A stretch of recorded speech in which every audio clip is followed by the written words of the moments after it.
Assalamualaikum warahmatullahi wabarakatuh. Halo semuanya, berjumpa kembali di YouTube channel KSK. Kali ini saya akan menjelaskan tentang interaksi organisme dengan lingkungannya. Sebelum saya menjelaskan apa saja interaksi-interaksinya, saya akan sedikit mengingatkan kalian tentang jenjang takson makhluk hidup. Karena di dalam interaksi-interaksi tersebut banyak sekali makhluk hidup dan spesies di dalamnya. Nah, di sini ada jenjang takson makhluk hidup. Yang paling tinggi yaitu ada kingdom atau kerajaan. Dan di sebelah kiri ini dibedakan untuk hewan dan sebelah kanan yaitu untuk tumbuhan. Di bawah jenjang kingdom yaitu di hewan ada phylum, sedangkan pada tumbuhan ada divisi. Di bawahnya lagi ada kelas. Ini sama juga kelas untuk hewan dan tumbuhan. Kemudian ada ordo, ada family, ada genus, dan juga spesies. Jadi jenjang takson makhluk hidup ini hampir sama ya. Yang membedakan hanya pada di bawah kingdom ini ada phylum untuk hewan dan divisi untuk tumbuhan. Kemudian ada contoh klasifikasi. Di sini saya mencontohkan yaitu pada macan tutul. Di sini kingdomnya yaitu Animalia ya. Kemudian phylumnya ada Chordata, kelasnya Mammalia, ordonya Carnivora, familinya Felidae, genusnya Panthera dan spesiesnya Panthera pardus. Nah, untuk spesies itu terdiri dari dua kata. Di sini di bagian kata yang pertama, Panthera itu menjelaskan tentang nama genusnya. Sedangkan di kata yang kedua yaitu pardus, di sini menjelaskan nama spesiesnya. Jadi di spesies itu biasanya ada dua kata ya. Kemudian penulisannya itu dengan italik atau dimiringkan seperti ini. Atau kalau tidak mau dimiringkan juga bisa dengan cara setiap katanya diberi garis bawah. Diberi garis bawah. Jadi garis bawah ini terputus ya. Jadi setiap kata garis bawah, di setiap kata yang kedua juga garis bawah. Kemudian, nah ini ada contoh lainnya. Ada Manis javanicus juga sama ya. Yang di bagian pertama adalah genusnya, di bagian kedua adalah penunjuk spesiesnya. Kalau contoh lain ada Musa paradisiaca L. Ini musanya menunjukkan genus, paradisiakanya menunjukkan spesies, dan L-nya ini menunjukkan nama penemu. Tapi biasanya yang lebih sering itu dua kata ya. Selanjutnya saya akan menjelaskan tentang interaksi-interaksi makhluk hidup. Jadi di dalam interaksi itu semua makhluk hidup selalu bergantung pada makhluk hidup yang lain. Makanya ada interaksi ya. Jadi tiap individu itu selalu berhubungan dengan individu yang lainnya, baik itu sejenis maupun juga tidak sejenis. Baik itu individu dalam satu populasi ataupun individu-individu dari populasi lain. Nah, itu adalah interaksi. Kemudian di dalam interaksi tersebut juga ada itu karena hubungannya dengan keseimbangan ekosistem. Kemudian juga dengan penjagaan populasi ataupun persebaran dan ketersediaan hewan serta tumbuhan. Yang pertama yaitu ada interaksi antar individu atau nama lainnya adalah kompetisi intraspesifik. Jadi kompetisi intraspesifik ini adalah suatu persaingan yang terjadi di antara organisme atau juga individu yang mempunyai spesies yang sama. Contohnya di sini ada dua kuda nil ya, kan spesiesnya sama ya, jadi antar individu. Di contoh ini dua kuda nil ini memperebutkan sebuah kolam. Nah, jadi di dalam kompetisi intraspesifik itu biasanya memperebutkan wilayah ya, seperti contoh ini gambarnya, atau juga bisa memperebutkan pasangan, atau juga bisa memperebutkan makanan. Interaksi selanjutnya yaitu adalah interaksi antar populasi. Nah, di interaksi antar populasi ini biasanya bisa berupa predasi atau juga kompetisi intraspesifik atau juga simbiosis. Contoh di video ini ada contoh predasi. Predasi itu adalah interaksi yang memangsa organisme lain ya. Jadi di sini ada memangsa dan membunuh ya. Di predasi itu seperti itu. Kalau kompetisi interspesifik ini juga terjadi antar populasi, dan yang diperebutkan juga hampir sama sih, bisa juga memperebutkan wilayah, bisa juga memperebutkan makanan gitu ya. Kemudian selanjutnya interaksi antar komponen biotik dan abiotik atau juga disebut dengan simbiosis ya. Yang pertama ada simbiosis mutualisme, kemudian ada komensalisme, dan juga ada parasitisme.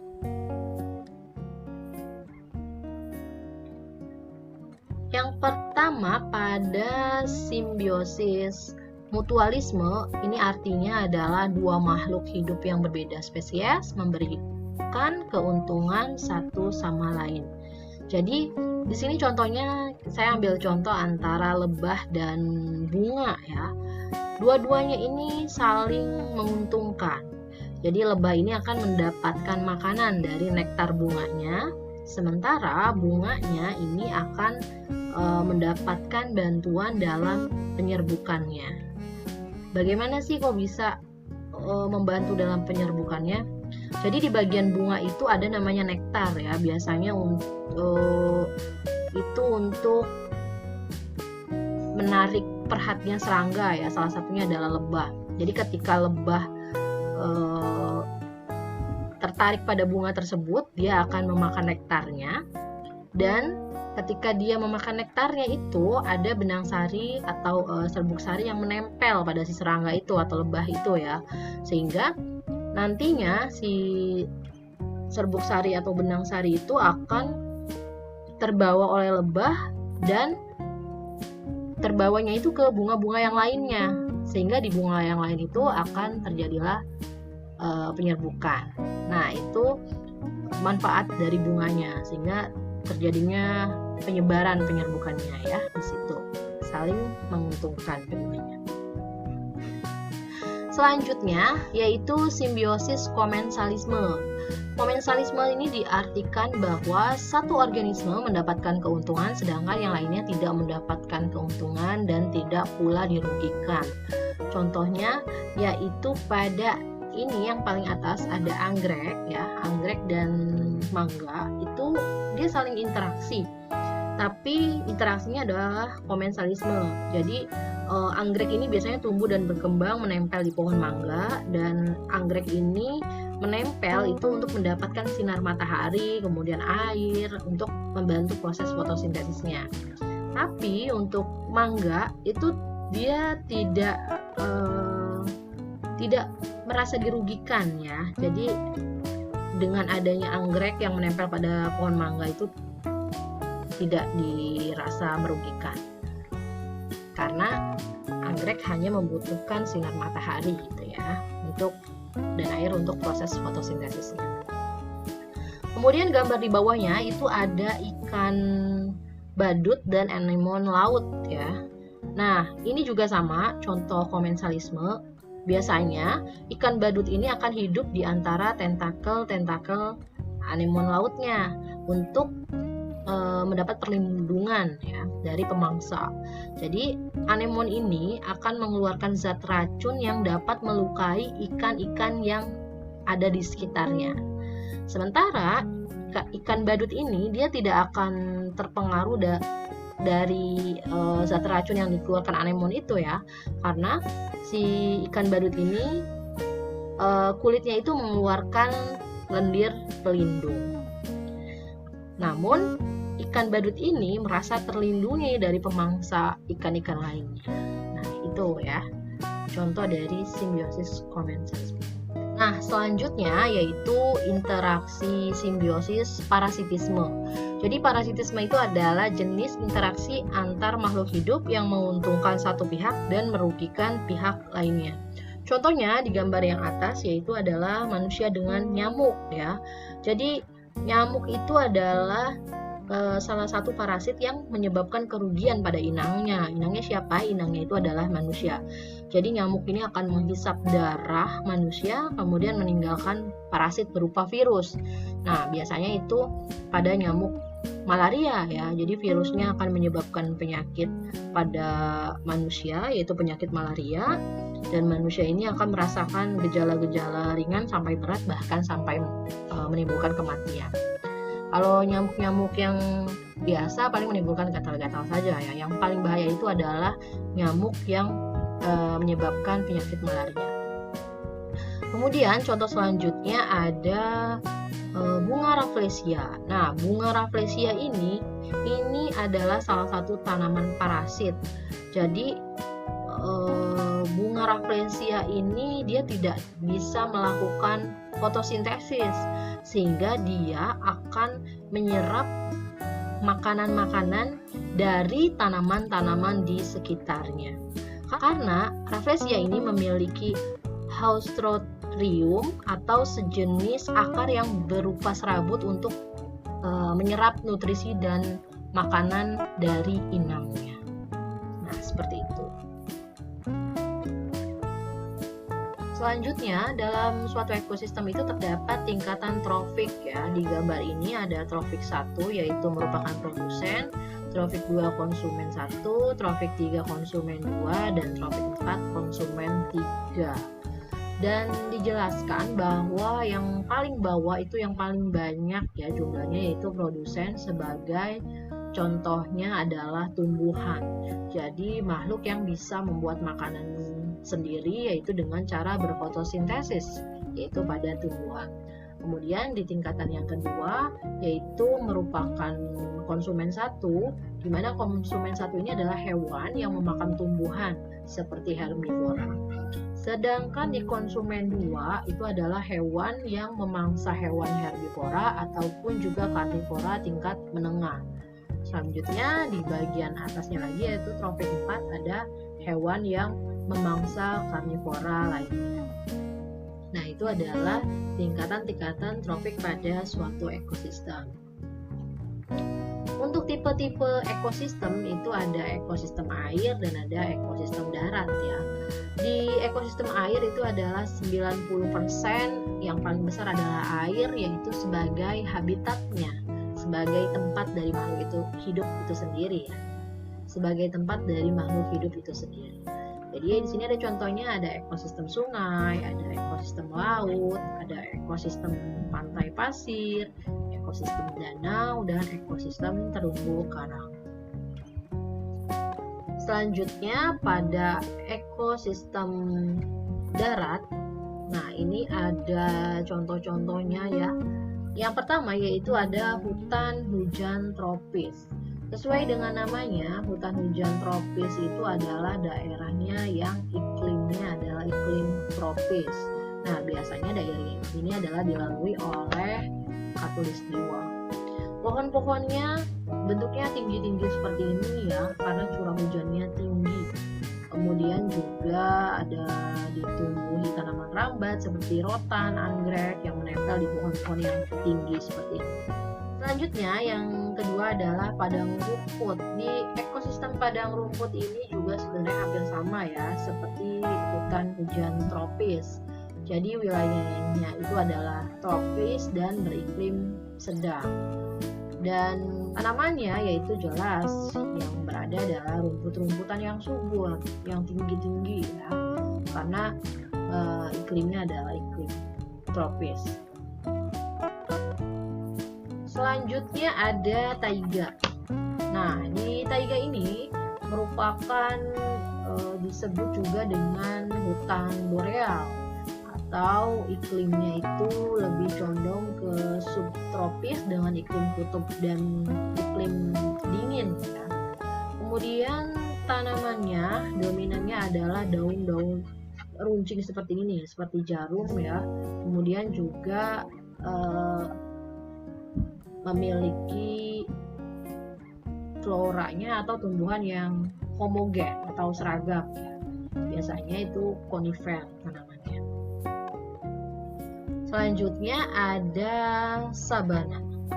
sabana ini merupakan ekosistem yang berupa padang rumput namun diselingi dengan beberapa pohon-pohon, dan iklimnya juga dia tropis ya. Selanjutnya ada gurun. Gurun ini sifatnya tandus ya, dan curah hujannya itu sangat-sangat sedikit. Jadi keadaan tanahnya benar-benar tandus. Dan contohnya adalah tanaman kaktus yang tumbuh di daerah gurun atau memiliki tingkat penguapan yang sangat tinggi. Kemudian ada tundra. Tundra itu mengalami musim panasnya hanya 3 bulan saja. Jadi yang paling banyak atau yang paling sering yaitu adalah musim dinginnya, sehingga tanahnya itu sering tertutupi salju-salju. Namun ketika musim panas tumbuhannya mulai berkembang ya, dan tanamannya yang sering itu adalah lichen atau sphagnum juga. Nah, selanjutnya yang terakhir adalah hutan gugur. Jadi hutan gugur ini ekosistem yang terdapat pada daerah yang mengalami 4 musim. Musim panas, musim gugur, musim dingin, dan musim semi. Jadi dia biasanya tumbuhan yang hidup di daerah hutan gugur itu tanaman-tanaman yang memiliki daun yang lebar. Kemudian juga akan dihuni binatang-binatang yang memang mengalami hibernasi ketika musim dingin. Selanjutnya ada ekosistem buatan.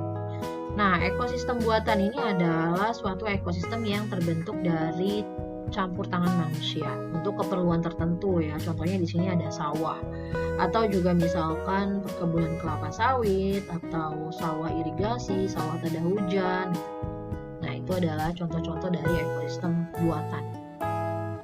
Selanjutnya, dalam ekosistem makhluk hidup itu terdapat sebuah sistem yang disebut rantai makanan. Jadi rantai makanan ini juga hampir mirip-mirip dengan jaring makanan ya, tapi nanti kita lihat perbedaannya.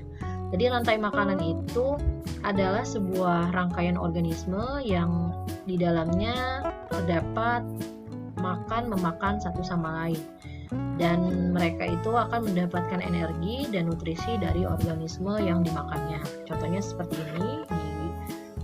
Yang pertama adalah produsennya itu rumput, akan dimakan oleh tikus kemudian dimakan oleh trofik selanjutnya yaitu ular, kemudian dimakan oleh burung elang, dan kemudian elangnya nanti akan mati dan akan diurai oleh jamur ya. Seperti itu tingkatannya. Kemudian di dalam rantai makanan tadi nanti ada yang namanya jaring makanan ya, atau sebuah ikatan dari banyak rangkaian makanan. Jadi rangkaiannya akan lebih banyak lagi gitu ya. Itu adalah jaring-jaring makanan. Karena dalam jaring-jaring makanan ini ada dalam rantai makanan energi yang akan berpindah dari satu organisme ke organisme lainnya. Itulah jaring-jaring makanan.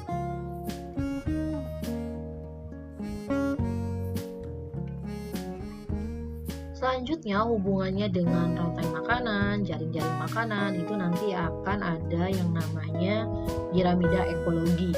Jadi piramida ekologi itu adalah sebagai representasi grafis atau interaksi antar trofik atau di dalamnya yaitu antara spesies dalam suatu komunitas.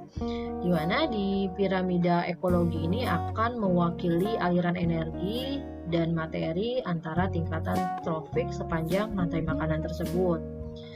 Di dalamnya juga kan ada produsen, ada herbivora, ada karnivora, dan setiap tingkatan tersebut nanti dihitung ya.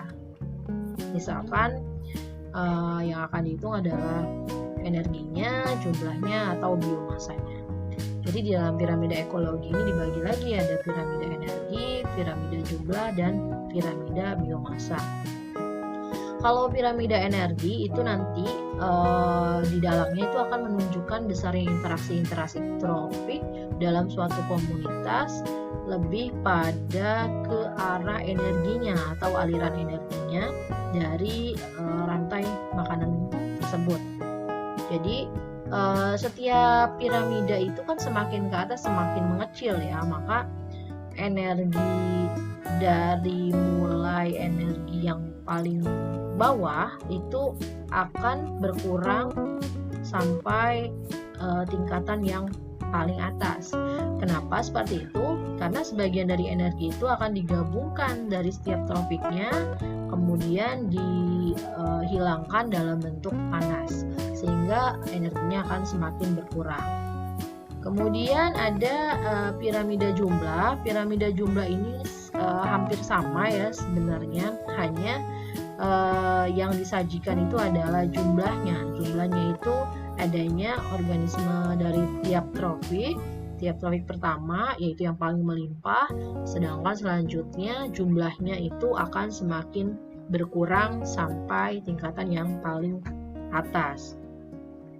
Jadi di piramida jumlah ini mewakili jumlah individu dari setiap tingkatan trofiknya. Sedangkan yang terakhir yaitu adalah piramida biomasa. Piramida biomasa ini berfungsi menggambarkan perpaduan massa seluruh organisme di habitat tertentu yang diukur dalam gram. Jadi di sini intinya atau fungsinya itu untuk menghindari kerusakan habitat. Makanya akan diambil sedikit sampel, kemudian diukur dan dihitung total seluruh biomasanya. Jadi di piramida biomasa ini akan mewakili jumlah bahan organik yang ada dalam tubuh organisme pada setiap tingkatan trofiknya. Intinya dari piramida ekologi ini adalah saat energi itu ditransfer dari sepanjang rantai makanan, maka energi itu akan menghilang sebagai panas. Dan hanya sekitar 10% dari energi dari satu langkah dalam setiap rantai makanannya disimpan pada langkah-langkah berikutnya dalam rantai makanan. Makanya piramidanya akan berbentuknya semakin ke atas, semakin mengecil. Sekian dulu penjelasan di video kali ini. Terima kasih atas perhatiannya dan mohon maaf jika ada kesalahan. Sampai jumpa lagi pada materi-materi berikutnya dan wassalamualaikum warahmatullahi wabarakatuh.